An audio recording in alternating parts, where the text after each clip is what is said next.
Samajwadi party के लखनऊ कार्यालय पर इस तरह के होर्डिंग लगाए गए हैं जिसमें अखिलेश यादव को भावी प्रधानमंत्री के रूप में दर्शाया गया है। इस बात को लेकर सियासत गर्मा गई है और खास तौर से जो इंडिया गठबंधन है उसमें खलबली और बेचैनी मची हुई है। हमारे बीच है राज्यसभा सांसद हरनाथ सिंह यादव जी। आइए उनसे बात करते हैं कि इसके क्या मायने हैं और क्यों ये होर्डिंग लगाए गए हैं।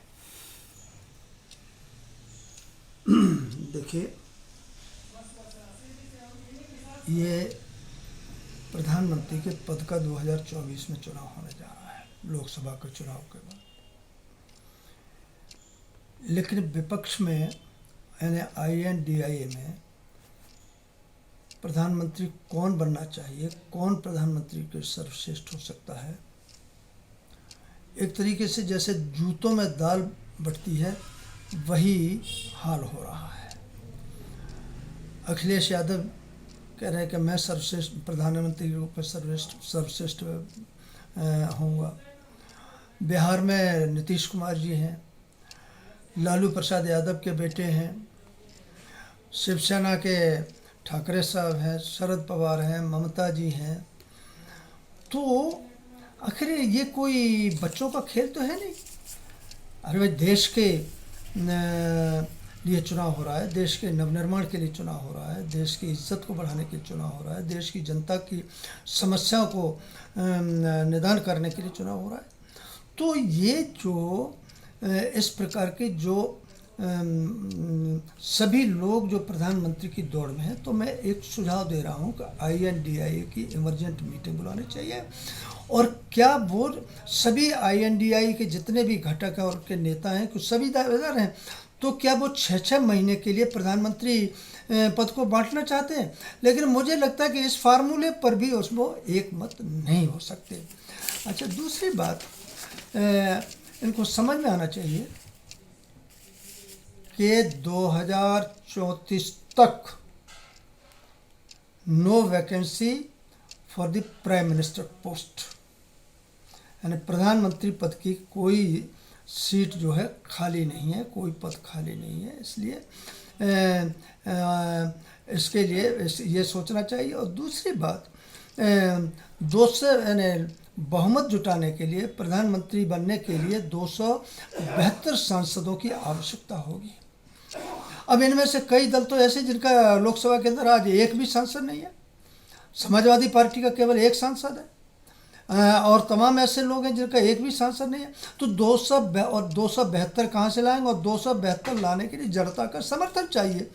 लेकिन जनता ये सारा खेल देख रही है, जनता को पता है ये घोटालेबाजों का संगठन है और ये क्या इनको देश को बर्बाद करने पर, तबाह करने पर जुटे हुए हैं।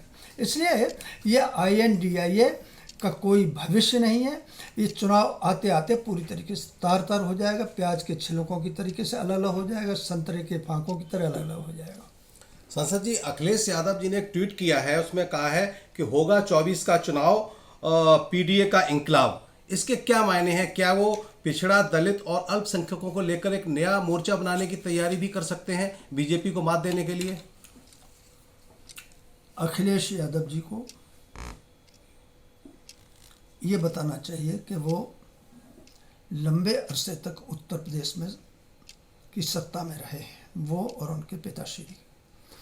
तो उन्होंने दलितों का और पिछड़ों के लिए एक कोई काम बता दें कि उनके द्वारा कोई किया गया हो। नॉट ए सिंगल वर्क, सिवाय इनका उत्पीड़न करने के, सिवाय इनका शोषण करने के लिए, जो बजट में फंड होता था उसको लूटने के लिए, इसके अतिरिक्त तो कुछ किया नहीं। आज उनको दलित और पिछड़े याद आ रहा है, तो ये फिजूल की बकवास है। दलित और पिछड़े अब क्या नाम, बहुत उनके जो सोचने की शक्ति जो है बहुत बड़ी है और वो उन बड़ी पैनी निगाहों से समाजवादी पार्टी और INDIA के जितने भी घटक हैं उनके चित्र को, चरित्र को, चाल को, चेहरे को पैनी नज़र से देख रहे हैं। इसलिए उनके इस झांसे में कोई नहीं आने वाला है। संसद जी, एक प्रश्न और है। जो बिहार में जातिगत जनगणना हुई है उसमें जो BC वोटर है वो 63% के लगभग आया है काउंटिंग में। तो ये मुद्दा और भी राज्यों में फैल रहा है, UP में मांग हो रही, महाराष्ट्र में हो रही है और जगह। तो क्या ये एक मुद्दा बनेगा? देखिए, जातिगत जनगणना का मुद्दा उठा करके पिछड़े, अनुसूचित अथवा अन्य वर्ग में जो गरीब तबके के लोग हैं, जो विपन्न हैं, उनको गुमराह करने की कोशिश की जा रही है। मैं ये कह रहा हूं कि जातियों में देश को बांट करके आप देश को विनाश की ओर क्यों ले जाना चाहते हैं? आप सीधी बात ये क्यों नहीं कहना चाहते कि जो गरीब हैं, हम चाहे किसी भी जाति के हैं, किसी भी वर्ग के हैं, हम उनके लिए काम करेंगे और अमुक काम करेंगे? तो ये तो बोलते नहीं, केवल जातीय विद्वेष बढ़ाने के लिए, जातीय शत्रुता बढ़ाने के लिए और इस प्रकार के जाति गणना की बात हो रही है। बाकी इसके पीछे कुछ भी नहीं है और देश ये देख रहा है, देश ये समझ रहा है। और आदरणीय मोदी जी ने शुरू से, प्रारंभ से जो कहा कि सबका साथ, सबका विकास, सबका विश्वास, सबका प्रयास, और पिछले 9 वर्षों में उन्होंने इस चीज़ को चरितार्थ किया है।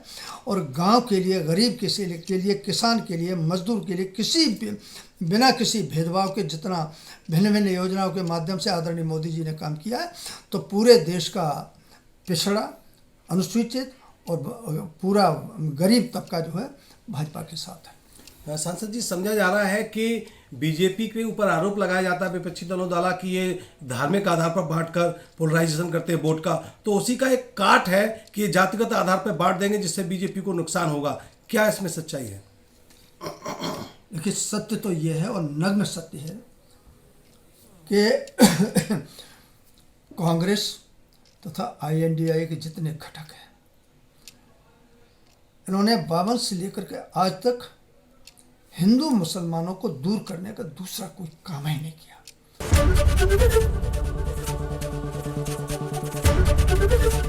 ABP गंगा, खबर आपकी, जुबान आपकी।